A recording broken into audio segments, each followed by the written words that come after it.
సద్గురు సాయి పరబ్రహ్మణే నమః. అందరూ కూడా నాతోటి ఈ ప్రార్థనా వాక్యాల్ని, ఉపనిషత్ వాక్యాల్ని చెప్దాం. అసతో మా సద్గమయ తమసో మా జ్యోతిర్గమయ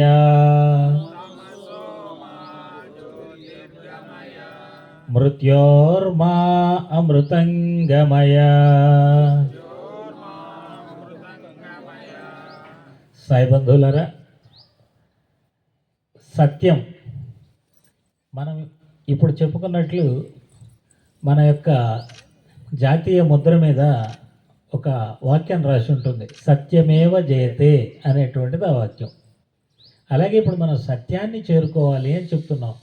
అలాగే భారతదేశం ఈ ప్రపంచానికి ఇచ్చినటువంటి నినాదం ఏంటంటే సత్యం వద ధర్మం చర.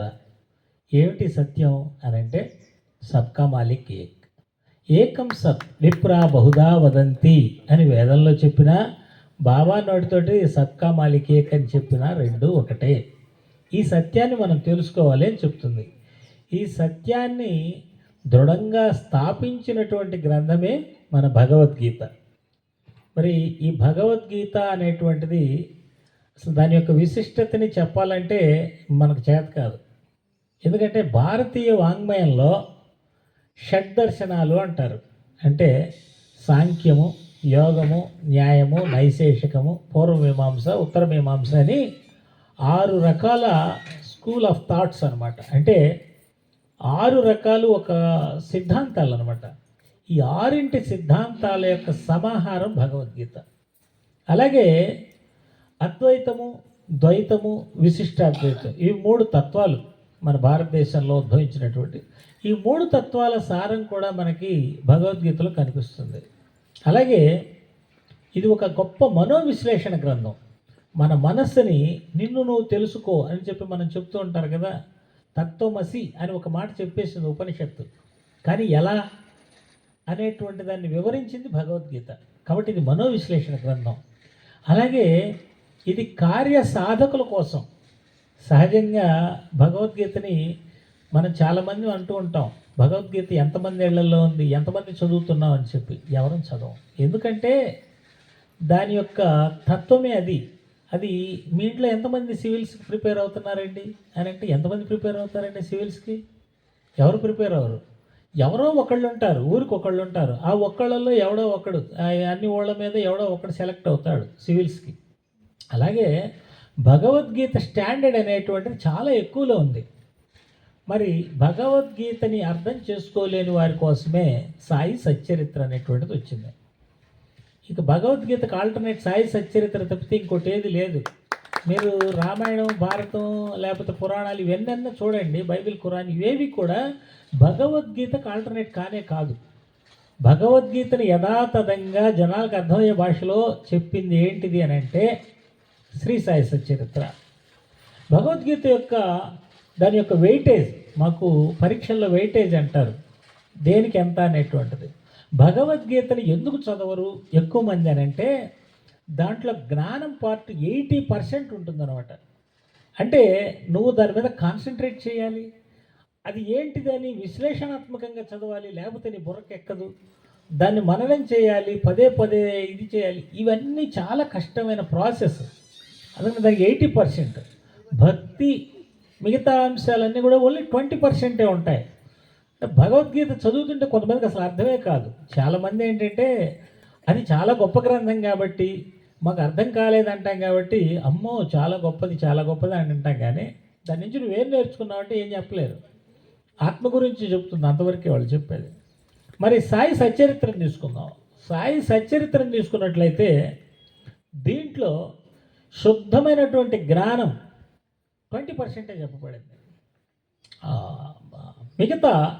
మిగతాది ఏంటి అని చెప్పంటే, మిగతా సాయి సచ్చరిత్ర మొత్తం కూడా భక్తి అనేటువంటిది 80% మనకు కనబడుతుంది. కానీ దీని యొక్క విశేషం ఏంటంటే, సాయి సచ్చరిత్ర విశేషం ఆ 20% జ్ఞానంతో పాటు 80% భక్తిలో కూడా అంతర్లీనంగా జ్ఞానం ఉంటుందన్నమాట. అంటే భగవద్గీతలో 100% జ్ఞానం ఏదైతే ఉందో అది శ్రీ సాయి సచ్చరిత్రలో కూడా ఉంది. అయితే అక్కడ చెప్పేది ఇక్కడ చెప్పేది తేడా ఏంటి అంటే, అక్కడ నేను అంతటా వ్యాపించి ఉన్నాను, సకల జీవుల్లో నేను వ్యాపించి ఉన్నానని భగవద్గీతలో కృష్ణ పరమాత్ముడు చెప్తారు. కానీ ఇక్కడ నిరూపణ అనమాట. ప్రతి కథలో కూడా ఆయన కుక్కలో ఉన్నాడు, పిల్లిలో ఉన్నాడు, ఇలాగా మనకి నిరూపణ ఇస్తుందనమాట సాయి సచ్చరిత్ర. అందుచేత దానికి ఈరోజు ఉన్నటువంటి నవీన రూపం ఏదైనా ఉంది అంటే శ్రీ సాయి సచ్చరిత్ర మాత్రమే. ఇది చాలా గొప్ప విశిష్టమైనటువంటి గ్రంథం. ఇది నాకు చాలా ప్రత్యేకమైనటువంటిది భగవద్గీతకు సంబంధించి. ఏంటి సార్ మీరు సాయి సచ్చరిత్ర కదా ఎక్కువ చెప్తారు, భగవద్గీత అంటే నేను మొట్టమొదట చదివినటువంటి పుస్తకం భగవద్గీతే. ఇంటర్మీడియట్లో ఉన్నప్పుడు చదివాను. నాకు యాక్సిడెంట్ అయినప్పుడు నాకు మొత్తం కూడా కళ్ళు కనపడలేదు, ముఖం అంతా వాసిపోయింది, అంతా చెయ్యి కాలు కదలట్లేదు. బెడ్ మీద పడుకోబెట్టారు. మధురైలో మా అత్తగారింటికి తీసుకెళ్ళి హనుమాన్ జంక్షన్లో. ఆ సమయంలో మా మిస్సెస్ వచ్చి అడిగింది, సాయి సచ్చరిత్ర చదవమంటావా అని. వద్దన్న. ఏంటి మరి కొద్దిగా ప్రశాంతంగా ఉంటుందంటే, నువ్వు బజార్కి వెళ్ళి భగవద్గీత పుస్తకం ఒకటి దొరుకుతుంది, అది తీసుకొని వచ్చి నాకు 2వ అధ్యాయంలో 11వ శ్లోకం ఉంటుంది. అశోచ్యానన్యశోచస్తం ప్రజ్ఞావాదాంశ్చ భాషసే. ఆ శ్లోకం దగ్గర నుంచి వరుసగా ఒక 11 చదువు చాలు, 11 శ్లోకాలకు అర్థాలు చదువు చాలు. ఎందుకంటే నాకు తెలిసినంతవరకు భగవద్గీతలో 2వ అధ్యాయంలోనే దాదాపు 50% కంటెంట్ మొత్తం వచ్చేస్తుంది. మనం భగవద్గీతని ఎక్కువ స్టడీ చేయలేని వాళ్ళు 2వ అధ్యాయం ఒకటి చదివితే చాలని నా అభిప్రాయం. నేను అది చదివించుకున్నాను. ఎందుకు అది చదివించుకున్నానంటే, నా నరనరాల్లో జీర్ణించుకుపోయినటువంటిది సత్యం మాత్రమే. సత్యం భగవద్గీతలో చెప్పబడింది. ఆ సత్యానికి దారి చూపేవాడే సాయి సద్గురు. మనకి ఆయన సాకార నిరాకార రూపాల్లో ఉన్నాడు బాబా గారు. నిరాకార శాశ్వత సత్యం ఆయనే అయితే, సాకార రూపంలో ఉద్భవించినటువంటి మనకు మానుష రూపంలో కనిపించేటువంటి సాయినాథుడు. కాబట్టి ఆ భగవద్గీత తత్వంలో దర్శింపబడే సత్యం, ఆ పేరు ఏదన్నా పెట్టుకోండి, అది సాయి అని పిలవండి, కృష్ణుడు అని పిలవండి, విష్ణు అని పిలవండి, శివ అని పిలవండి, అల్లా అని పిలవండి, ఏ పేరుతోటన్నా పిలవండి, సత్యం మాత్రం ఒక్కటే. ఏకం సత్ విప్రా బహుదా వదంతి. అది నాకు చాలా ఇష్టమైనటువంటి భగవద్గీత. ఆ తర్వాత మరి ఇప్పుడు మనం చెప్పుకున్నట్టు ఆధునికమైనటువంటిది ఏంటి అని అంటే సాయి సచ్చరిత్ర. మరి అసలు ఈ భగవద్గీతలో ఏముందండి అని అంటే, ఈ భగవద్గీతలో శ్రీకృష్ణ పరమాత్ముడే చెప్పాడు. భగవద్గీత అంతా సత్యం గురించి చెప్తుంది, ఆత్మజ్ఞానం గురించి చెప్తుంది. ఇది ఎవరికి కావాలి ఇది అని అంటే ఆయనే చెప్పాడు, బాబు ఏ వేళల్లో ఒక్కడు ప్రయత్నిస్తాడు, ఆ ప్రయత్నించిన వాళ్ళల్లో ఒక్కడు ముందుకు సాగుతాడు 1000లో, మళ్ళీ ఆ ప్రయత్నించిన వాళ్ళల్లో కూడా కేవలం ఒక్కడు, ఏ లక్షకో కోటికో ఒక్కడు మాత్రమే దీన్ని అచీవ్ చేస్తాడు అని చెప్పబడేది. కాబట్టి అంత కాంప్లికేటెడ్ గ్రంథం కదా అని చెప్పి అనిపిస్తుంది. నేను మొదట్లో చెప్పినట్టు ఈ యొక్క 6 దర్శనాలు, ఈ 3 తత్వాలు ఇవన్నీ కలిసి ఉండటం వలన కొంత అర్థం చేసుకోవటానికి కొంచెం ఇబ్బందిగా ఉంటుంది. కానీ మనం సాయి సచ్చరిత్ర చదువుతాం కదా, ఎవరైనా భగవద్గీత చదివిన వాళ్ళు ఉంటే మనం చదవండి, సాయి సచ్చరిత్ర చదివేవాళ్ళు, మనకు చాలా ఈజీగా అర్థమవుతుంది. ఈరోజు నేను అసలు అది ఎందుకు చెప్పాడు, దాంట్లో ఏముంది అనేటువంటిది టూకీగా పైన చూసుకుంటూ వెళదాం. సాయిదాస్ గారుకు మార్గదర్శకులు, మరి ఇటువంటి అవకాశాన్ని వారు ఇచ్చారు. యాక్చువల్గా నేను బాబా గురించే చెప్దాం అనుకున్నాను, కానీ మొన్న ఉదయం ఫోన్ చేసినప్పుడు రజనీ గీతా జయంతి కాబట్టి భగవద్గీత గురించి చెప్పు అని చెప్పన్నారు సడన్గా. సరే, వారు ఏది చెప్తే అది శిరోధార్యం, బాబా గారి యొక్క ఆదేశం కాబట్టి బాబా గారు ఈ విషయాల్ని తెలియజేయమని చెప్పన్నారు. మరి భగవద్గీత అనేటువంటిది ధీరులకు మాత్రమే. అంటే సాయి తత్వ ప్రచారం ఎవరైతే చేస్తారో, సాయిబాబా మార్గంలో ఎవరైతే వెళ్తారో వారి కోసం ఇటువంటి భగవద్గీత అనేటువంటిది. ఎందుకు వీరిని అని చెప్పి అంటున్నారంటే, మనకి ఉపనిషత్తుల్లో ఒక శ్లోకం ఉంది. ఏకోవసి సర్వభూతాంతరాత్మ ఏకం రూపం బహుదా యఃకరోతి తమాత్మస్తం ఏ అనుపశ్యంతి ధీరాస్తేషాం సుఖం శాశ్వతం నేతరేషాం అని. అంటే ఎవరైతే సర్వజీవులలో వ్యాపించి ఉన్న ఒకే ఒక తత్వం ఉందని గ్రహిస్తారో, దానిని మనసులో నిలుపుకుంటారో, అటువంటి వారే ధీరులు అని చెప్తా ఉంది. ఆ ధీరులకు మాత్రమే నిజమైన శాశ్వతమైన సుఖము, శాంతి, ఆనందము లభిస్తాయని చెప్పి కఠోపనిషత్తు చెప్తా ఉంది. ఈ తత్వాన్ని ఎవరు గ్రహిస్తున్నారండి ఈరోజు భారతదేశంలో? ఇప్పుడు 100 మంది ప్రవచకులు ఉంటారు కదా, చాలామంది టీవీలో చెప్పేవాళ్ళు, వాళ్ళు చెప్పండి, ఎవరు చెప్పరు. మన చిన్న భక్తులను అడగండి, బాబా భక్తులను అడగండి, బాబా భక్తులు చెప్తారు. అందుకని నేను బాబా యొక్క మార్గాన్ని అనుసరించేటువంటి వారిని ధీరులు అని సంబోధిస్తున్నాను. ఇక రెండవ అంశం, భగవద్గీతని భారతదేశంలో మొట్టమొదటి ఒక మహానాయకుడు దానికి వ్యాఖ్యానం రాశారు. ఎవరు వారు అంటే బాలగంగాధర్ తిలక్ గారు. సరే, మనకి తెలుసు ఆదిశంకరాచార్యుల వారు భాష్యం రాశారు. మరి మనకి ఆయన ధీరుడు. ఆదిశంకరాచార్యుల వారు దేశం మొత్తం తిరిగి మొత్తంలో ఉన్నటువంటి రకరకాలైనటువంటి అభిప్రాయాలను మొత్తాన్ని కేంద్రీకృతం చేయగలిగినటువంటి మహానుభావుడు ఆదిశంకరాచార్యుల వారు. ఆయన దేని సహాయంతో చేశారు అంటే భగవద్గీత సహాయంతో. అలాగే తర్వాత రామానుజాచార్యుల వారు కూడా రాశారు. వారు కూడా అంతే. ఈ దేశంలో ఉన్నటువంటి అనేక రకాలైనటువంటి సాంప్రదాయాలన్నింటినీ కూడా ఒక గొడుగు కిందకు తీసుకొచ్చి దానిని నిలబెట్టడానికి ప్రయత్నించింది ఈ భగవద్గీత సహాయంతో. ఇక నవీన భారతదేశంలో చూసుకుందాం, బాలగంగాధర్ తిలక్ గారు. మనకు తెలుసు గీతారహస్యం అనేటువంటి పుస్తకాన్ని రాశారు. మిగతా ఎక్కడ చెప్తారో చెప్పరు, కానీ మన సాయి సచ్చరిత్ర మాత్రం చెబుతుంది. మిగతా ఆధ్యాత్మిక ప్రవచనకారులకు అసలు తెలుసో తెలియదు తిలక్ గారు రాశారనేటువంటి. తిలక్ ధీరుడు. ఆయన అందరినీ ఒకటి చేసి భారతీయులందరినీ ఒకటి చేసి స్వాతంత్రం కోసం పోరాడినటువంటి మహానుభావుడు ఆ ధీర గ్రంథాన్ని పట్టుకొని తిరిగాడు. ఆయన బాబాగారి దగ్గరికి కూడా వెళ్ళారని మనకు తెలుసు. ఆయన బాబాగారి దగ్గరికి వెళ్ళిన తర్వాత బాబా ఆశీస్సులు ఫలించి భారతదేశంలో మొట్టమొదటిసారిగా అసెంబ్లీలు, పార్లమెంట్ ఏర్పాటు చేశారు. బాలంగాధర్ తిలక్ యొక్క కృషి వల్లే. చాలామందికి తెలియదు, బాలంగాధర్ తిలక్ బాబా దగ్గర ఆశీర్వాదం పొందిన తర్వాత మాత్రమే జరిగింది. తర్వాత ఎలక్షన్లు కూడా భారతదేశంలో జరిగాయి. మనం అనుకుంటాం స్వాతంత్రం వచ్చిన తర్వాత ఎలక్షన్లు జరిగాయని. కాదు, బాలంగాధర్ తిలక్ గారు బాబా గారి దగ్గరికి వెళ్ళి వచ్చిన తరువాత ఒక 2 సంవత్సరాల లోపే ఆ చట్టం తయారు చేయబడింది. ఒక నెల రోజుల్లోనే ప్రకటించారు, మీకు ఇలాగ పార్లమెంటు, అసెంబ్లీ ఏర్పాటు చేస్తున్నాం, ఎలక్షన్లు పెడతామని. ఒక్క నెలలోనే అందరూ ఆశ్చర్యపోయారు. ఆ తర్వాత 2 సంవత్సరాల్లో చట్టం వచ్చింది, ఇంప్లిమెంట్ కూడా జరిగిందనమాట. అది బాబా యొక్క విశిష్టత, బాలంగాధర్ యొక్క ధీరత్వం. అలాగే తర్వాత కాలంలో స్వతంత్రాన్ని సముపార్జించినటువంటి మనకి గాంధీ మహాత్ముడు ఉన్నారు. వారి చేతులు ఎప్పుడు భగవద్గీత అనేటువంటిది ఉండేది. ఆయన ధీరుడు. అలాగే మన రామ్ ప్రసాద్ బిస్మిల్ మొట్టమొదటిసారిగా దేశం కోసం ప్రాణాలు అర్పించినటువంటి ఉరికమ్మ ఎక్కిన ఆయన భగవద్గీత చేత్తో పట్టుకొని ఎక్కాడు. అంటే ఎందుకు చెప్తున్నానంటే భగవద్గీత ధీరులకు సంబంధించింది. అర్జునుడు అనేటువంటి ఆయనకి యుద్ధరంగంలో మన శ్రీకృష్ణ పరమాత్ముల వారు బోధించినటువంటి గ్రంథం, బోధించినటువంటి ఉపదేశం. ఎందుకు అసలు అని అంటే ఇది ఒక అర్జునుడికే కాదు, ఎవరైతే ధీరత్వంతో ముందుకు సాగాలనుకుంటారో వారి కోసం. ధీరత్వంతో ముందుకు వెళ్ళే వారికి సంశయం అనేటువంటిది కొన్ని సందర్భాల్లో వస్తూ ఉంటుంది. ఆ సంశయం వచ్చినప్పుడు ఆ సంశయాన్ని బద్దలు ఎలా కొట్టాలి, సత్యాన్ని తెలుసుకున్నవాడు ఎప్పుడు కూడా సంశయాలకు లోను కాడు. సంశయం లేకుండా నువ్వు అనుకున్నది సాధించడానికి నిన్ను ముందుకు నడిపే గ్రంథమే భగవద్గీత. అది ఆత్మజ్ఞానం కావచ్చు, భౌతికం కావచ్చు, ఏదైనా సరే. ఆదిశంకరాచార్యుల వారు ఆత్మజ్ఞానానికి సోపానంగా భగవద్గీతను ఎన్నుకుంటే, బాలగంగాధర్ తిలక్ గారు భౌతిక సామాజికంగా ఒక గొప్ప విజయాన్ని సాధించడానికి దాన్ని ఒక సాధనంగా ఎన్నుకున్నారు. కాబట్టి నువ్వు ఏ రంగమైనా తీసుకో, ధీరులకు మాత్రమే ఇది. కాబట్టి ధీరులు అయిన వారు మాత్రమే దీన్ని చదవగలుగుతారు, దాంట్లో మనసు పెడితే అర్థం చేసుకుంటారు.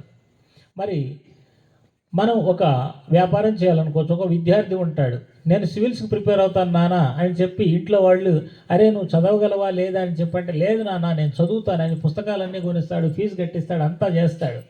తీరా వెళ్ళే ముందు అమ్మో నేను చదవలేనేమో, కాబట్టి అంత ఇచ్చిన కలెక్టర్ వచ్చినా కానీ చేసేదేముంది, ఎమ్మెల్యేల దగ్గర చేతులు కట్టుకొని నిలబడాలి, కాబట్టి అనవసరం అని చెప్పన్నాడు అనుకో, దానికి ఏమంటాం మనం? ఎవడరా వీడు తిక్కోళ్ళలాగా ఉన్నాడు, నిన్నటిదాకా ఇన్ని మాటలు మాట్లాడి పిచ్చి మాటలు మాట్లాడుతున్నాడు అంటారు. అదే రకంగా ఒక వ్యాపారం కానీ మరొకటి కానీ ఒక ఉన్నతమైన లక్ష్యాన్ని పెట్టుకొని పనిచేస్తూ మానసిక దౌర్బల్యం సంభవించిన సందర్భంలో శ్రీకృష్ణ పరమాత్ముడిని అర్జునుల వారు ఇలా అడిగారు. ఏమని? అయ్యా నేను యుద్ధం చేస్తే రాజ్యాన్ని పొందుతాను కదా, ఇది మొదటి ప్రశ్న. శ్రీకృష్ణ పరమాత్ముడిని అడుగుతున్నాడు అనమాట అర్జునుడు. పొందుతాను, కానీ ఇంతమందిని చంపడం అనేటువంటిది మూర్ఖత్వమైన చర్య. అందరిలో కూడా భగవంతుడు ఉన్నాడు కదా, అందరూ మనుషులే కదా, ఇటువంటి మనుషుల్ని చంపి రక్తపు కూడా తినడం వల్ల నాకు ఉరిగేది ఏంటి? వీటన్నింటిని వదిలేస్తాను, వదిలేసి నేను వెళ్ళిపోతాను, నాకు సరైన మార్గం చెప్పని మొట్టమొదటి ప్రశ్నతోటి మొదలవుతుంది భగవద్గీత. అక్కడ శ్రీకృష్ణ ఇంకా చాలా మాటలు చెప్తాడు, మనందరికీ తెలుసు. అర్జున విషాద యోగంలో చాలా సోదంతా చెప్తాడనమాట, అలా ఇలా అని చెప్పి. ఇది ఎలా ఉంటుందంటే, అరే నీకు పరీక్షలో మార్కులు ఎందుకు రాలేదురా అంటే, మా స్కూల్లో పిల్లవాడు చెబుతుంటాడు, మా సార్ చెప్పలేదు, ఆ రోజు క్లాస్ జరగలేదు, నేను రాస్తుంటే పెన్ను పడలేదు. ఇలాంటి డొంక తిరుగుడు సమాధానాలు అనమాట. ఇలాంటివన్నీ చెప్పిన తర్వాత అర్జునుడు అప్పుడు శ్రీకృష్ణ పరమాత్ముడు నవ్వుతూ చెప్పిన మాట, నాయనా నువ్వేదో పండితుడిలాగా మాట్లాడుతున్నావు, ఇది పాండిత్యం కాదు, గుర్తుపెట్టుకో, ఇది ప్రజ్ఞావాదము. ప్రజ్ఞావాదం అంటే ఏంటి, పాండిత్యం అంటే ఏంటి? మనకి చాలా పుస్తకాల్లో రెండింటికి తేడా లేదు. పండితుడు అని రాసేస్తూ ఉంటారు. హేమాడ్ పంత్ గారు, మనం సచ్చరిత్ర తీసుకోవాలండి, లేకపోతే భగవద్గీత అర్థం కాదు. హేమాడ్ పంత్ గారు మొట్టమొదట షిరిడి వెళ్ళినప్పుడు వాడలో వాదన చేస్తాడు. గురువు అవసరం ఏంటి నిరూపించగలడు, గురువు అవసరమే లేదనేటువంటిది. అలా గొప్పగా వాదించగలిగి తాను అనుకున్నది నెగ్గించుకోగలిగేది ప్రజ్ఞావాదం. అవతల ఓడించేస్తాడు, ఇది నిజమైన అబద్ధమైనా సరే వీడి వాదనతో అవతల నోరు మూయించేస్తాడు, అది ప్రజ్ఞావాదం. పాండిత్యం అంటే ఏంటి? చిట్ట చివరిలో హేమాడ్ పంత్ సాయి సచ్చరిత్ర రాసిన తర్వాత రాశాడు చూడండి, అంతా మిథ్య, గురువు ఒక్కటే సత్యం, ఇన్ని మార్గాలు లేవు, గురు మార్గాన్ని అనుసరించండి, అది పాండిత్యం. సత్యాన్ని తెలుసుకున్నవాడు అలా తయారవుతాడు.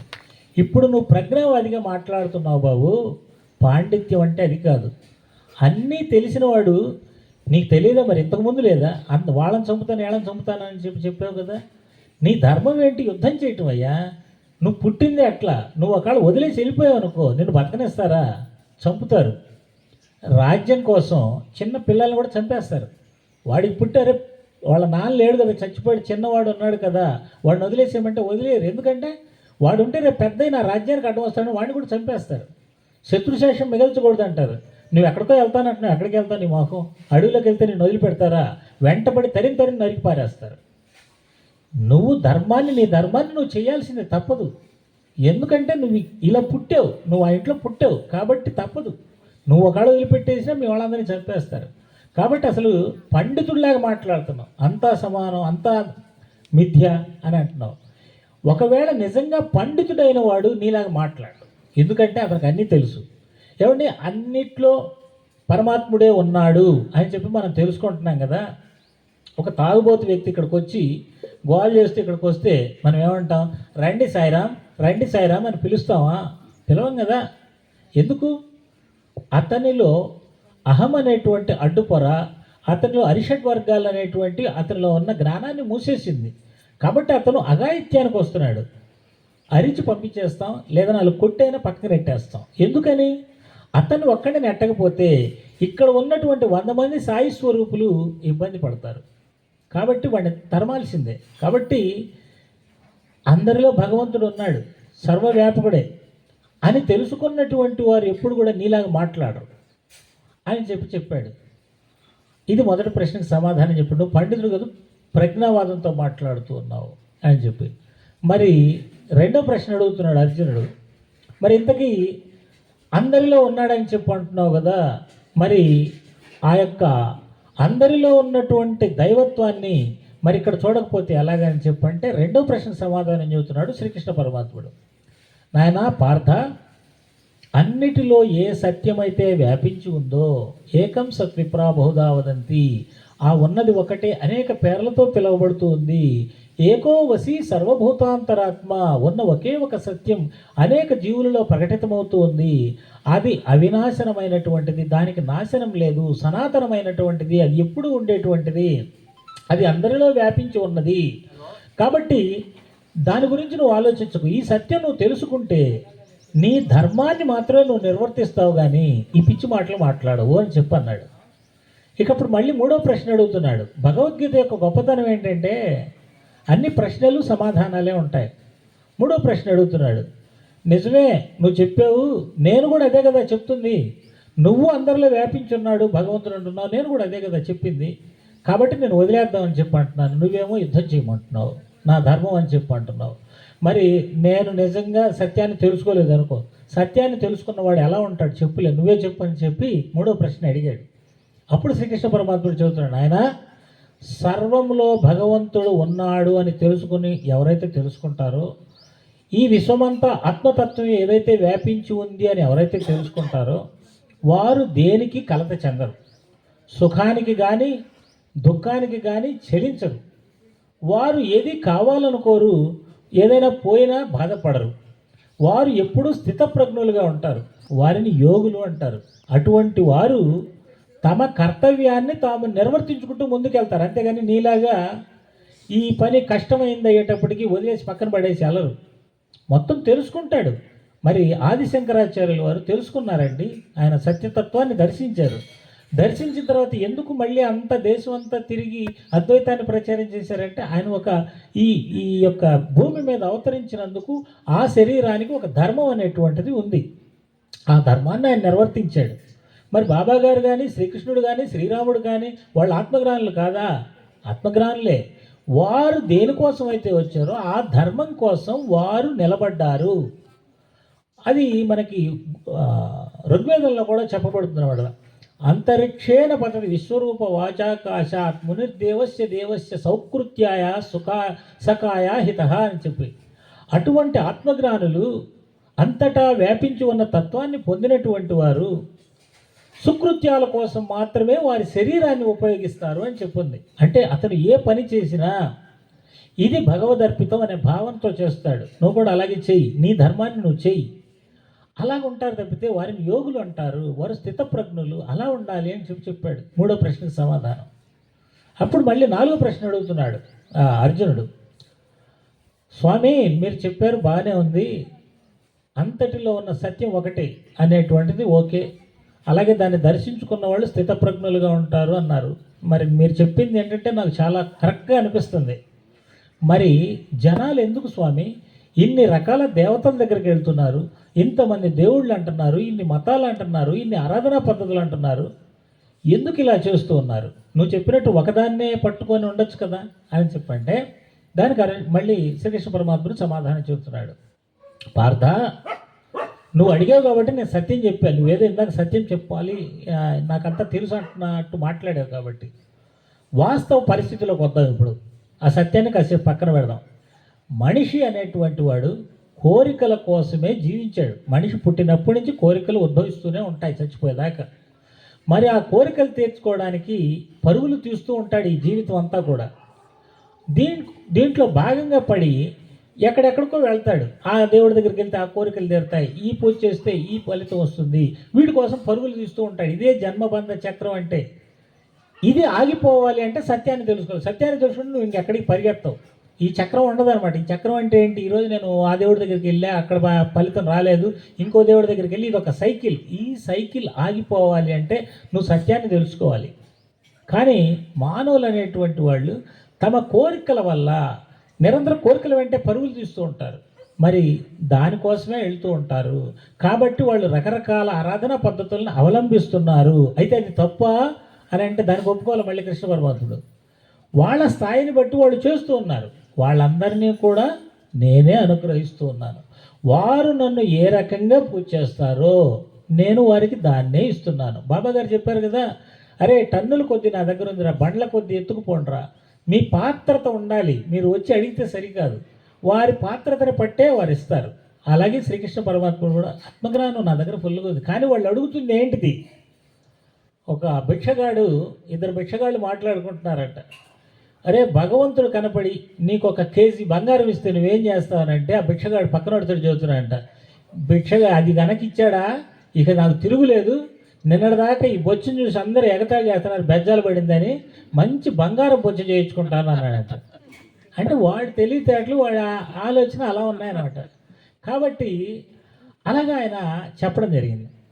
సరే మళ్ళీ అడుగుతాడు అర్జునుడు, సరేనయ్యా నువ్వు కోరికల వెంట పరుగులు తీస్తున్నారు అన్నాడు మనిషి.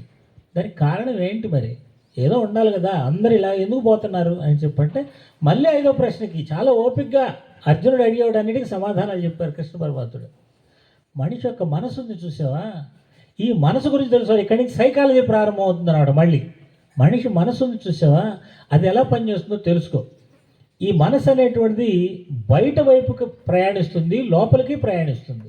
బయట వైపుకి ఎలా ప్రయాణిస్తుంది అని అంటే, ఇంద్రియాలు 5 ఉన్నాయి: కన్ను, ముక్కు, చెవి, నాలుక, చర్మం. వీటి ద్వారా ఈ సమాజంలో ఉన్నటువంటి ప్రకృతిలో ఉన్న అంశాలను గ్రహించి ఈ మనస్సు వాటి ద్వారా బయటికి వెళ్ళి వాటి మీద లగ్నం అయిపోతుంది, వాటి మీద కోరికను పెంచుకుంటుంది. ఈ కోరికలు తీర్చుకోవడం కోసం పరుగులు తీస్తూ ఉంటుంది అనమాట. కాబట్టి ఈ మనసు, ఇందాక చెప్పాను చూసావా, ఈ మనసు లోపలే ఉంది, పైన అంటే బుద్ధి అనేటువంటిది. ఈ బుద్ధి అంటే విచక్షణ జ్ఞానం. మనసు ఎప్పుడైతే లోపలికి వెనక్కి తిరిగి విచక్షణ, ఇది సత్యమా అసత్యమా, ఇది వెళ్ళవచ్చా వెళ్ళకూడదని ఆలోచిస్తూ ఉంటుందో దానికి సత్యం జ్యోకతం అవుతుంది. అప్పుడు దానిపైన ఆత్మస్వరూపం ఉంటుంది. ఈ మనసు వెళ్ళి అక్కడ లీనమైపోతుంది అని చెప్తాడు. నువ్వు బయటికి పంపిస్తావా లోపలికి పంపిస్తావా అంటే అందరూ కూడా బయటికే పంపిస్తారు, లోపలికి పంపించేవాళ్ళు చాలా తక్కువ అని చెప్పాడు శ్రీకృష్ణ పరమాత్ముడు. మరి మళ్ళీ అర్జునుడు ఊరుకోలా, గుచ్చి అడుగుతాడు అనమాట. 6వ ప్రశ్న అడుగుతున్నాడు మళ్ళీ. స్వామి, మీరు చెప్పారు మనసు బయటికే వెళ్తుందని చెప్పి, దీనికి కారణం ఏంటి? మనసు బయటికే వెళ్ళడానికి కారణం ఏంటి? దాన్ని గుర్తుపెట్టుకోవచ్చు కదా, బుద్ధిని విచక్షణని. నీ బోటోడు ఒకసారి చెప్పాడు, చెప్పగానే అవును కదా, వెంటనే మనం బుద్ధి ద్వారా ఆలోచించి పైకి వెళ్ళిపోవాలనుకోవాలి కదా, మరి ఎందుకు ఆలోచించట్లేదని అంటే మళ్ళీ మొదలుపెట్టాడు శ్రీకృష్ణ పరమాత్ముడు 6వ ప్రశ్న సమాధానంగా. నాయనా పార్థ, ఇక్కడ మనకి మనసులో 6 రకాలైనటువంటి లక్షణాలు ప్రభావితం చేస్తూ ఉంటాయి మనసుని. ఎందుకంటే ఎప్పుడైతే మనసు ప్రకృతితోటి కలిసిందో, ఇప్పుడు మనకి 2 పదార్థాలు కలిస్తే కొత్త పదార్థం ఏర్పడుతుంది. అంటే మనకి పసుపు, ఊరికే మీకు ఉదాహరణకి చెప్తున్నాను, పసుపు సున్నం కలిపామనుకోండి, అది పసుపు సున్నం 2 వేరు కలర్లలో ఉంటాయి, కానీ కలిపినప్పుడు ఎరుపు రంగు వస్తుంది. అలాగే ఈ మనసు అనేటువంటిది ఎప్పుడైతే ప్రకృతిలోని విషయాలతో కలుస్తుందో 6 లక్షణాలు అనేటువంటి మనసులో వచ్చేస్తాయి ఆటోమేటిక్గా.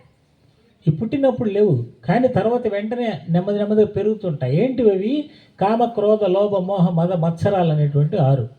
నువ్వు ఏదైనా ఒక వస్తువును చూస్తావు, అది చూడగానే అది నాకు కావాలి అనేటువంటి భావన వస్తుంది.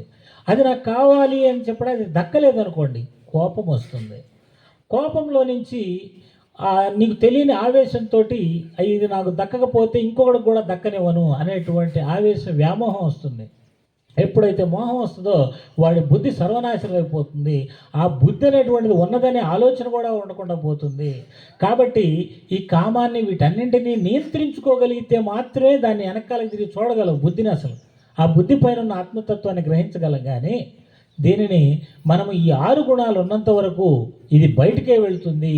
మనస్సు అనేటువంటిది ఇంద్రియాల ద్వారా బయటికి మాత్రమే వెళ్తుంది అని చెప్పాడు. వదిలిపెట్టాడు అర్జునుడు. స్వామి, మీరు చెప్పింది బాగుంది, ఇప్పుడు మా చేతిలో ఏం లేదు కదా, నువ్వు చెప్పిన దాని ప్రకారం పుట్టినప్పటి నుంచి మనసు పెరుగుతూ ఉంది, ఆ పెరిగిన దానిలో లక్షణాలు ఏర్పడుతూ ఉన్నాయి. అసలు ఈ లక్షణాలు ఎందుకు ఏర్పడుతూ ఉన్నాయి? అసలు మానవ స్వభావం ఏంటి? మనిషికైనా అన్ని జీవులకి ఉంటుందా? అందరూ నువ్వు చెప్పినట్లు కూడా లేరు కదా. ఇప్పుడు కోరిక అందరికీ ఒకే రకంగా కలగట్లేదు. ఒకడికి బజార్లో వెళుతుంటే ఆ పక్క ఇంట్లో మామిడి పండు ఏలాడుతూ ఉంటే ఒకడేమో చూడగానే వెళ్ళి కోసుకొని తింటున్నాడు. వాళ్ళు చూస్తే తన్నులు తింటే తన్నులు తింటున్నాడు. ఒకడేమో చూసి అడిగి తీసుకుంటున్నాడు. ఒకడేమో దూరం నుంచి వెళ్ళిపోతూ మంచి పండ్లు వేసుకున్నారు, నేను కూడా అలాంటిది వేసుకుంటే బాగుండు అనుకుంటా వెళ్తున్నారు. మరి నువ్వు చెప్పినట్లు ఇలా లేదు కదా ప్రకృతి, దీన్ని నువ్వు చెప్పేదంటే ఏదో లోపం అన్నట్టుంది అన్నట్టు డౌట్గా ప్రశ్నించాడు. నువ్వు చెప్పింది నిజమైతే అందరికీ ఒకే రకంగా ఉండాలి 6 లక్షణాలు అని అంటే మళ్ళీ శ్రీకృష్ణ పరమాత్ముడు 7వ ప్రశ్నకు కూడా సమాధానం మొదలుపెట్టాడు. నాయనా పార్థ, నువ్వు అడిగింది నిజమే. ఈ మానవుని యొక్క తత్వం అనేటువంటిది 3 గుణాల మీద ఆధారపడి ఉంది. అవేంటివంటే సత్వ, రజ, స్తమో గుణాలు. సాత్విక గుణం అనేటువంటిది ఉన్నవాళ్ళు కొంచెం శాంతంగా ఉంటారు. నువ్వు ఇందా చెప్పావు చూసావా, ప్రతి వాళ్ళతో గొడవ పడరు, శాంతంగా ఉంటారు, వాళ్ళ పనులు వాళ్ళు చేసుకుంటూ ఉంటారు. రజోగుణం ముందు చూసారా, ప్రతిదానికి దూకుడుగా ముందుకెళ్తారు, ప్రతి దాంట్లో ముందుంటారు. అలాగే తమోగుణం ముందు చూసారా, మూర్ఖంగా, మూఢత్వంగా ఇలా ఉంటారు. కాబట్టి ఈ 3 గుణాలు అనేటువంటివి మానవుణ్ణి కాదు ప్రతి జీవిలో కూడా ఉంటాయి.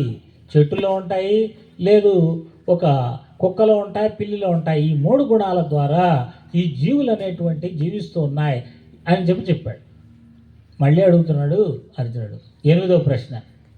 స్వామి, మీరు చెప్పింది కరెక్టే, అసలు ఈ గుణాలన్నీ ఏర్పడ్డాయి కదా, ఈ గుణాలే లేకపోతే ఈ గొడవంతా ఉండదు కదా, ఈ గుణాలు లేకుండా ఎలా ఉంటాయి, అసలు ఈ గుణాలు ఎందుకు వచ్చాయి అని చెప్పి అడిగాడు. అప్పుడు 8వ ప్రశ్నకు మళ్ళీ ఆయన సమాధానం చెప్తూ ఉన్నాడు. నాయన, ఈ 3 గుణాలు అనేటువంటివి ఈ మానవుడు పుట్టుకతో కాదు వచ్చింది. నేను చెప్పాను కదా, ఈ యొక్క ఆత్మస్వరూపం ఏదైతే ఉందో నేనే. ఈ ఆత్మస్వరూపాన్ని అంతటా వ్యాపించి ఉన్న నిర్గుణం. నిర్గుణం ఉన్నప్పుడు ఇక దాంట్లో ఏ రకమైనటువంటి మార్పుకి తావు లేదు. దీంట్లో 3 గుణాలు పుట్టినాయి. ఆ గుణాల వలనే ఈ ప్రకృతి అంతా ఏర్పడింది. నీళ్లుగా ఉన్నంతసేపు ఏ రకమైన ఇబ్బంది లేదు. దానికి ఎప్పుడైతే చల్లదనాన్ని యాడ్ చేసామో బాగా గడ్డగట్టిపోతుంది అనమాట, అది ప్రకృతి. అలాగే ఇప్పుడు నిర్గుణంతో ఉన్నంత వరకు ఇబ్బంది ఏం లేదు, కానీ ఈ 3 గుణాల వల్ల ఈ ప్రకృతి ఏర్పడింది. కాబట్టి నేను పురుషుణ్ణి, ఈ ప్రకృతి తల్లి లాంటిది.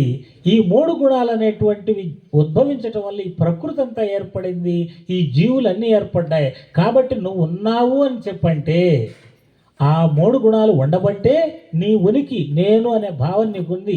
ఆ 3 గుణాలు అనేటువంటి లేకపోతే నీ భావన నీకు అసలు ఉండనే ఉండదు, మనిషి అనే భావనే ఉండదు. కాబట్టి ఉన్నదాన్ని అర్థం చేసుకోవడానికి ప్రయత్నించు అని చెప్పాడు. ఇది కరెక్టే. ప్రకృతిలో ఏర్పడిన 3 గుణాల వల్లే ఈ ప్రకృతి అంతా ఏర్పడింది. మంచిది, అర్థమైంది.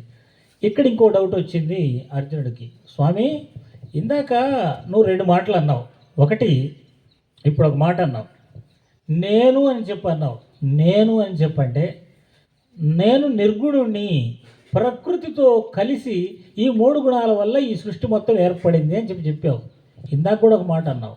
ఏంటంటే నన్ను ఏ రకంగా పూజించినా నేను అనుగ్రహిస్తాను అని చెప్పన్నావు. అంటే నాకు అర్థం కాలేదు, మీలో త్రిగుణాలు లేవా, మీరు కూడా మానవ శరీరంతో ఉన్నారు కదా అని 9వ ప్రశ్న. అప్పుడు కృష్ణ పరమాత్ముడు చెప్పాడు, నువ్వు చూసేది కాదు నేను. బాబా కూడా చెప్పింది ఇదే, ఈ 3 మూరల దేహం కాదు నేను, పొరపాటు పడవాక. అందుకే భగవాన్ వాచ అని చెప్పి రాయబడింది దాంట్లో. శ్రీకృష్ణ వాచ అని ఉన్నది భగవద్గీతలో. నేను ఈ విశ్వమంతా వ్యాపించి ఉన్న తత్వాన్ని, నిరాకార తత్వాన్ని, నిర్గుణ తత్వాన్ని, ఈ 3 గుణాలు నా నుంచే వచ్చే, కానీ నేను వాటిల్లో లేను.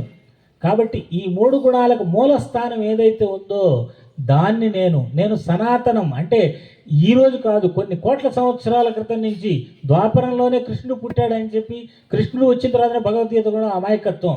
సత్యం అనేటువంటిది ఎప్పటి నుంచో ఉంది. ఆ రోజు ఎవరో ఉండొచ్చు. ద్వాపరంలో శ్రీకృష్ణ పరమాత్ముడు చెప్పాడు నేను పరమాత్మ తత్వాన్ని అని. ఆ తర్వాత కాలంలో అనేక మంది చెప్పారు. ఆ తర్వాత బాబా గారు చెప్పారు నేను పరబ్రహ్మతత్వాన్ని అని చెప్పి. ఆ స్థాయిని పొందినటువంటి వారు అదే రకంగా మాట్లాడతారు. ఉపనిషత్తులు అదే చెప్తూ ఉన్నాయి. ఆ తత్వంలోకి ఏష సర్వేషు భూతేషు గుణోత్మాన ప్రకాశితే దృశ్యతే త్వగ్రహ బుద్ధ్య సూక్ష్మయా సూక్ష్మదర్శివి అని చెప్పి, ఆ తత్వంలోకి ఎవరైతే సూక్ష్మతత్వాన్ని తెలుసుకొని నిరంతర ధ్యానంలో ఉంటారో వారు ఆ పరబ్రహ్మతత్వంలో లయమైపోతున్నారు అని చెప్తా ఉందన్నమాట. ఉపనిషత్తులు, వేదాలు చెప్తా ఉన్నాయి, భగవద్గీత కూడా అదే చెప్తా ఉంది. నేను ఆ పరతత్వాన్ని, ఆ గుణాలు నన్ను బంధించలేవని చెప్పాడు. అప్పుడు మళ్ళీ అడుగుతున్నాడు, 10వ ప్రశ్న అడుగుతున్నాడు అర్జునుడు. స్వామి, మీరు చూస్తే ఆకారంలా కనబడతా ఉన్నారు కదా, మరి మీరు అంతటా ఉన్నానని చెప్పి అంటున్నారే, ఎక్కడున్నారు మీరు అని చెప్పంటే అప్పుడు చెప్తా ఉన్నాడు, నేను అన్నిట్లో ఉన్నా, అందులో లేదు. జంతుజాలంలో ఉన్నా, వృక్షాల్లో ఉన్నా, ఇవన్నీ ఉదాహరణలు చెప్పాడు దాంట్లో ఆయన. వృక్షాల్లో ఉన్నా, ఆదిత్యుల్లో ఉన్నా, ఋషుల్లో ఉన్నా, రాక్షసుల్లో ఉన్నా, అసురుల్లో ఉన్నా, అన్నిట్లో అందులో అని తేడా లేదు, అన్నిట్లో నేనే ఉన్నానని చెప్పాడు. ఒకటే మాట. ఇది బాబా గారు కూడా చెప్పింది అదే కదా, నేను సర్వంలో వ్యాపించి ఉన్నాను. అయితే ఇక్కడ ఏంటంటే ప్రాక్టికల్గా మనకి కథల రూపంలో ఎక్కడ పరమాత్ముడు, ఇక్కడ మనం చూడాల్సిన సత్యాన్ని ఆ రోజు కృష్ణ పరమాత్ముడి ద్వారా బయటకు ప్రకటితమై మన మెదళ్ళని జ్ఞానదీపాలు వెలిగించింది. ఆ సత్యం ఏదైతే ఉందో ఆ సత్యమే బాబా ద్వారా కూడా బయటకు ప్రకటితమైంది. ఆ శరీరాలు కాదు, మనం గుర్తుపెట్టుకోవాలి. శరీరాలు అనేటువంటివి ఏంటివి అని అంటే మనకు ఒక మార్గం చూపేటువంటి. బాబాగారు చెప్పారు సాక్షాత్తు, నాకు రూపం లేదు, నేను మీ అందరిలో ఉన్నాను, మీరు అక్కడికి వెళ్ళాలంటే నా రూపం ద్వారా వెళ్ళొచ్చు అని చెప్పాడు. ఇంకా మీరు అనేక రూపాలు తీసుకుని నాకేం అభ్యంతరం లేదని చెప్పారు. కాబట్టి మనం ఏ రూపం ద్వారా ఆ సత్యాన్ని దర్శించాలి. ఇప్పుడు ఆ సత్యం అనేటువంటిది అన్నింటిలో వ్యాపించి ఉంది అని చెప్పాడు. మరి భగవద్గీత మనకైతే సచ్చరిత్ర చదివితే చాలు, బాబా యొక్క విశ్వరూపం మొత్తం కూడా దర్శనం అవుతుంది. ఇక్కడ మళ్ళీ అర్జునుడు మరో ప్రశ్న అడిగాడు, 11వ ప్రశ్న. స్వామి, మనిషి అన్నవాడు పుడతాడు, వాడి ధర్మాన్ని వాడు నిర్వర్తించాలని చెప్పావు. నువ్వు కూడా ఇప్పుడు శరీర ఆకారంతో పుట్టావు, మరి నీ ధర్మం ఏంటిది? నువ్వు కూడా ఏదో ఒక ధర్మం చేయాలి కదా. నన్నేమో చంపమని చెప్పి చెబుతున్నావు, అంటే యుద్ధం చేయమంటున్నావు. చంపమని కాదు, యుద్ధం చేయమని చెప్పాడు. నీ ధర్మాన్ని నువ్వు చేయమని చెప్పాడు. కొంతమంది తెలివి తక్కువ వాళ్ళు అంటారు, అర్జునుడిని కృష్ణుడు యుద్ధం చేయమని ప్రోత్సహించాడు అని చెప్పి. ఆ యుద్ధ రంగంలో నాడు యుద్ధం చేయమనకి ఏమంటారు చెప్పండి? ఇప్పుడు ఫర్ ఎగ్జాంపుల్ ఒక సైనికుడు వెళ్ళాడు, బార్డర్లోకి వెళ్ళాడు, మన పాకిస్తాన్ బార్డర్లో యుద్ధం జరుగుతుంది.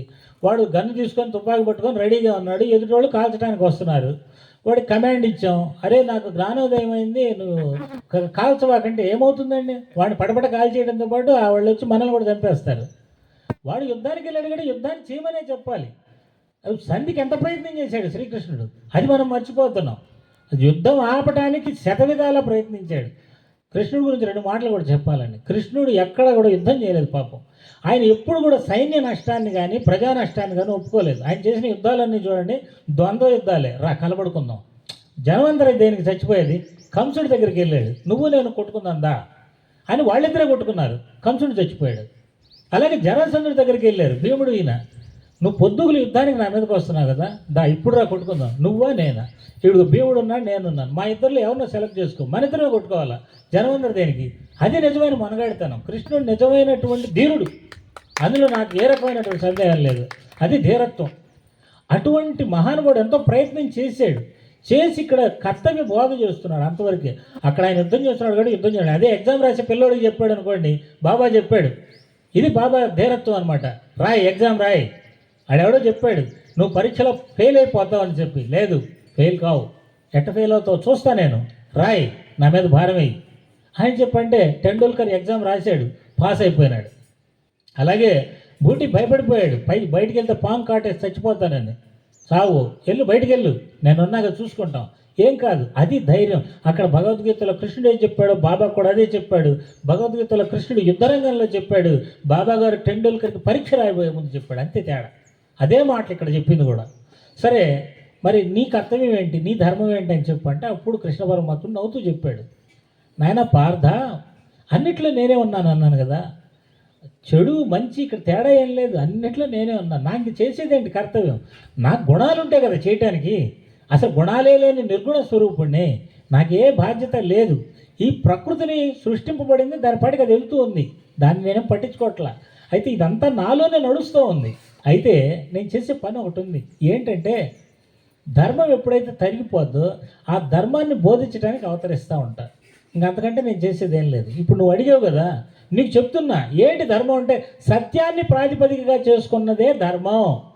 సనాతన ధర్మం, సనాతన ధర్మం అని చాలా మంది మాట్లాడుతున్నారు. వాళ్ళకి అసలు సనాతనం అంటే ఏందో తెలియదు, ధర్మం అంటే ఏందో తెలియదు. సనాతనం అంటే ఏంది? భగవద్గీతలో శ్రీకృష్ణ పరమాత్ముడు చెప్పాడు, మమైవాంశో జీవలోకే జీవభూత సనాతన. నా యొక్క సనాతన అంశ అన్ని జీవులలో వ్యాపించి ఉంది అని తెలుసుకో. ముందే సనాతనం, అన్ని జీవుల్లో ఉన్న ఆత్మతత్వమే సనాతనం. అన్ని జీవుల్లో ఆత్మతత్వమే ఉంది అనే భావన మైండ్లో పెట్టుకొని నువ్వు ఎవరికి ఇబ్బంది కలగకుండా జీవించడమే ధర్మం. అదే సనాతన ధర్మం. బాబా చెప్పింది అదే కదా, బాబా చెప్పిందే సనాతన ధర్మం. భగవద్గీతలో శ్రీకృష్ణ పరమాత్ముడు చెప్పింది సనాతన ధర్మం. కాబట్టి ఈ ధర్మాన్ని నిలబెట్టడానికి నేను ఉద్భవిస్తూ ఉంటాను అని చెప్పారు. సరే, అంతతో టాగల. మళ్ళీ 12వ ప్రశ్న అడుగుతున్నాడు అర్జునుడు, స్వామి మీరు ధర్మం అని చెప్పారు, ఏమిటా ధర్మం, ఎలా ఉంటుంది, అది కూడా చెప్పాలి కదా అని చెప్పన్నట్టు. ఇప్పుడు మనలో చాలామంది చెప్తూ ఉంటారు, ధర్మం అంటే చంపేసేయటమే, రాక్షసుల్ని చంపడమే ధర్మం అని. ఒక్కడిని చంపితే ధర్మం నిలబడుతుందంటే అది అమాయకత్వం. అసలు భగవద్గీతలో ఎక్కడా చెప్పలేదు. వినాశాయచ దుష్కృతం అన్నాడు. దుష్కృత్యాలను అంతమొందించటానికి, దుష్కృత్యాలను నాశనం చేయడానికి. దుష్కృత్యాలు అంటే ఏంటి? దుష్టకార్యాలు. దుష్టకార్యాలు ఎప్పుడు నాశనం అవుతాయండి? మన మనసు మారినప్పుడు.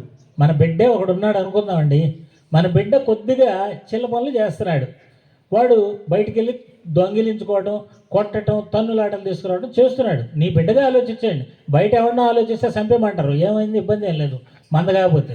నీ కొడుకు లేదా నీ కూతురు ఒక చెడు మార్గంలో వెళ్తూ ఉన్నారు. ఇప్పుడు భగవంతుని ప్రార్థించి, భగవాన్ వాడు దుష్ట మార్గంలో వెళ్తున్నాడు, వాడు వేసేయమని చెబుతావా?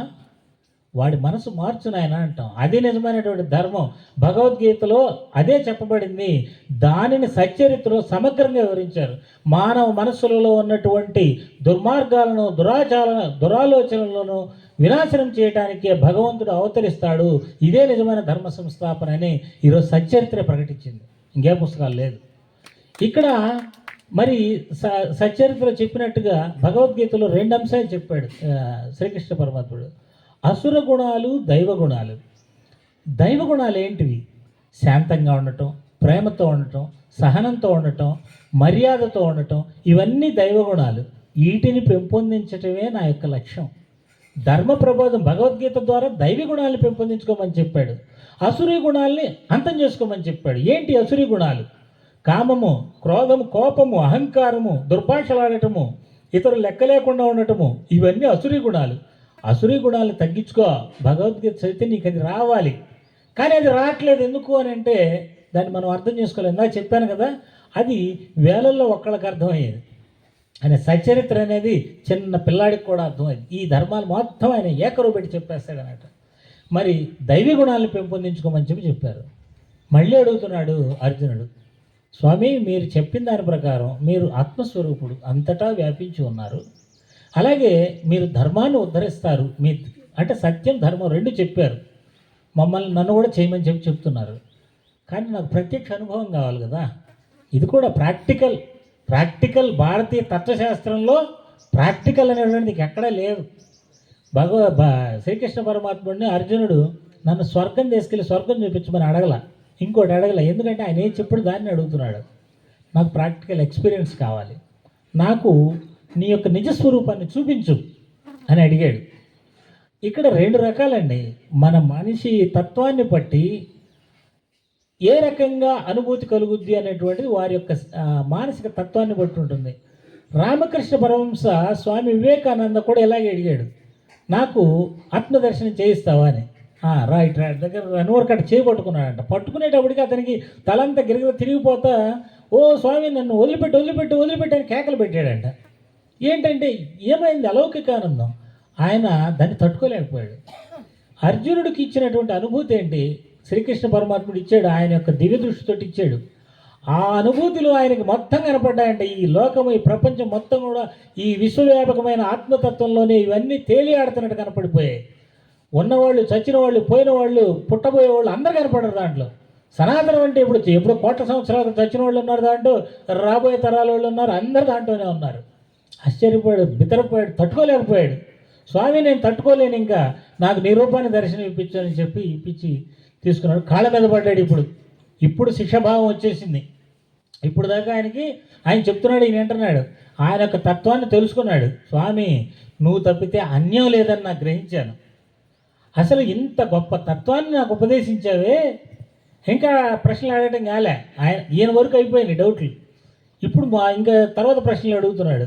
14వ ప్రశ్న అడుగుతున్నాడు, స్వామి మరి ఈ మానవులందరూ ఇంతమంది ఉన్నారు కదా, ఇంత గొప్ప ఆత్మతత్వాన్ని నువ్వు నాకు దర్శింపజేశావు, మరి ఈ జనాలందరూ కూడా ఎందుకు నేను తెలుసుకోలేకపోతున్నారు, నీ దగ్గరికి ఎందుకు రాలేకపోతున్నారంటే అప్పుడు చెప్పాడు శ్రీకృష్ణ పరమాత్మ, నాయన పార్థ 14వ ప్రశ్నకు సమాధానం విను. నువ్వు అడిగే వాటిలో మనుషుల్లో 4 రకాలు ఉంటారు. ఆర్తులు, అర్ధార్థులు, జిజ్ఞాసులు, ముముక్షువులు అని. మరి ఆర్తులు, అర్ధార్థులు అంటే కోరికలు ఎక్కువగా ఉండేటువంటి వాళ్ళు, కోరికలు వెంటపోయేవాళ్ళు. వీళ్ళు 98-99% వీళ్ళే ఉన్నారు ఈ లోకంలో. వీళ్ళందరూ కూడా ఈ ఆత్మతత్వం ఇదంతా అవసరం లేదు. ఇప్పుడు డిగ్రీ చదివే వాళ్ళందరూ సివిల్స్కి ప్రిపేర్ కారు. అలాగే సహజంగా వాళ్ళ యొక్క సంస్కారాలను బట్టి వారి మార్గాల్లో వెళ్తుంటారు. వాళ్ళని ఇబ్బంది పెట్టకు నువ్వు. నీకేదో ఆత్మజ్ఞానం తెలిసిందని వీళ్ళందరికీ నేను ఆత్మజ్ఞానం ఇచ్చేస్తానని అలా చెప్పకూడదు కూడా. చెబితే నేను పిచ్చోడు అంటారు, ముందు అది గుర్తుపెట్టుకో అని చెప్పాడు. సరే, ఈ జిజ్ఞాసులు, ముముక్షులు ఉన్నారు చూసావా, వాళ్ళు మాత్రమే ప్రయత్నిస్తారు ఈ ఆత్మజ్ఞానాన్ని తెలుసుకోవడానికి అని చెప్పాడు. అప్పుడు మళ్ళీ అర్జునుడు అడుగుతున్నాడు, మళ్ళీ 15వ ప్రశ్న అడుగుతున్నాడు, స్వామి మరి ఈ ముముక్షులు, జిజ్ఞాసులు ఉన్నారు కదా, వీళ్ళు మరి నిన్ను తెలుసుకుంటున్నారా? వాళ్ళన్నా తెలుసుకుంటే బాగుండని నా కోరిక. ఇంత గొప్ప సత్యాన్ని నువ్వు నాకు నిదర్శనం ఇప్పించావు, వాళ్ళన్నా తెలుసుకుంటారని అడిగితే నో, వాళ్ళు కూడా కష్టమే. ఎందుకంటే వేలల్లో ఒకడు ఇలాంటి ప్రయత్నిస్తే ఆ సాధనని ముందుకు తీసుకెళ్లేవాళ్ళు మళ్ళీ వేలల్లో ఒకడు, మళ్ళీ వాళ్ళల్లో ఎవడో ఒకడు మాత్రమే దీన్ని చేరుకుంటున్నాడు. ఎవరైతే తన పంచప్రాణాలని నాకు పూర్తిగా అర్పించి సర్వస్వ శరణాగతి చేసి నేనే మొత్తమని ఏకాగ్ర చిత్తంతో నన్ను ధ్యానిస్తాడో అటువంటి వాడు మాత్రమే నన్ను చేరుకుంటున్నాడు. ఇక వాడికి రెండోది ఉండకూడదు. మనం చదువుతాం చూడండి, రుసోమ ప్రియాంబిక, నాకు తల్లి తండ్రి అందరికంటే నువ్వే ముఖ్యం అని చెప్పి చెబుతున్నామే. సర్వస్వ శరణాగతి, ఎవరైతే సర్వస్వ శరణాగతి చేస్తారో వారు మాత్రమే నన్ను చేరుకుంటారు, మిగతా వాళ్ళు చేరుకోరు అని చెప్పాడు. ఇప్పుడు మళ్ళీ 16వ ప్రశ్న అడుగుతున్నాడు అర్జునుడు, స్వామి అన్నింటినీ వదిలేసి నువ్వే నాకు ముఖ్యం అంటే ఇంకా సన్యాసం తీసుకోమనే కదా నీ ఉద్దేశం? అంటే సన్యాసం అంటే అన్నీ వదిలేసి నువ్వు తప్పితే నాకు రెండో మార్గం లేదని చెప్పంటే సన్యాసమే కదా అని చెప్పంటే మళ్ళీ శ్రీకృష్ణ పరమాత్ముడు నవ్వుతూ చెప్పాడు, నాయనా పార్థ, అది కాదు. ఈ లోకంలో రెండు మార్గాలు ఉన్నాయి.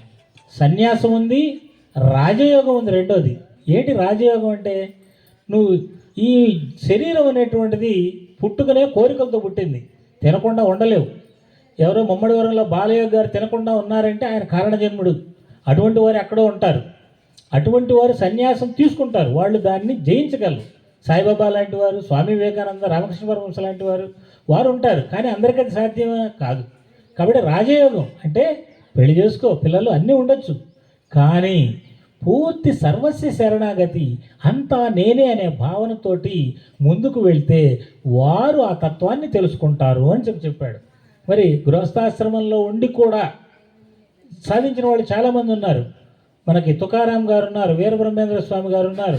ఇలాగ అనేక మంది గృహస్థాశ్రమంలో ఉంటూనే ఆత్మజ్ఞానాన్ని పొంది దైవతత్వాలుగా మారినటువంటి వారు ఉన్నారు. కాబట్టి చెప్పాడు.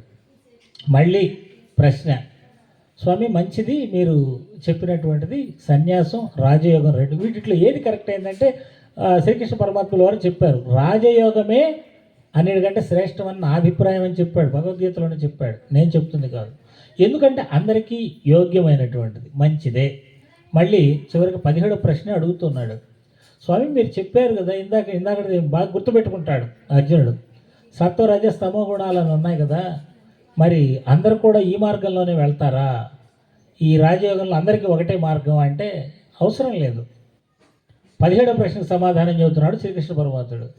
ఇక్కడ భక్తి యోగం ఉంది, జ్ఞానయోగం ఉంది, కర్మయోగం ఉంది, ఇలా అనేక రకాల యోగాలు ఉన్నాయి. ఏ యోగంలో ఉన్నా సర్వస్వ శరణాగతి ముఖ్యం. భక్తితో నిరంతరం నన్ను ధ్యానిస్తూ నాకు సర్వస్వ శరణాగతి చేయటం. రెండోది నిరంతర ధ్యాన సంపన్నుడై ఒక నిశ్చల ప్రదేశంలో కూర్చొని యోగ సాధన చేస్తూ నన్ను తెలుసుకొని నాలో ఐక్యత పొందటం. తాను చేసే పనులన్నింటినీ కూడా నాకు అర్పిస్తూ ఇదే సాధన అనేటువంటి భావనతో ముందుకు సాగే కర్మయోగం. ఈ మూడిట్లో నీ యొక్క మనస్తత్వానికి అనుసరించి వారు ఎన్నుకొని నన్ను చేరుకుంటున్నారు. ఇలా ఎంతమంది చేరుకున్నారు కూడా. అలా చేరుకున్న వారికి నాకు భేదం లేదు, వారే నేను, నేనే వారని చెప్పాడు. ఇక బాబా అనే ఆయన, లేకపోతే ఇంకొక ఆయన ఎక్కడో తాజుద్దీన్ పుట్టాడు కాబట్టి తాజుద్దీన్ బాబా వేరు అనుకోవద్దు.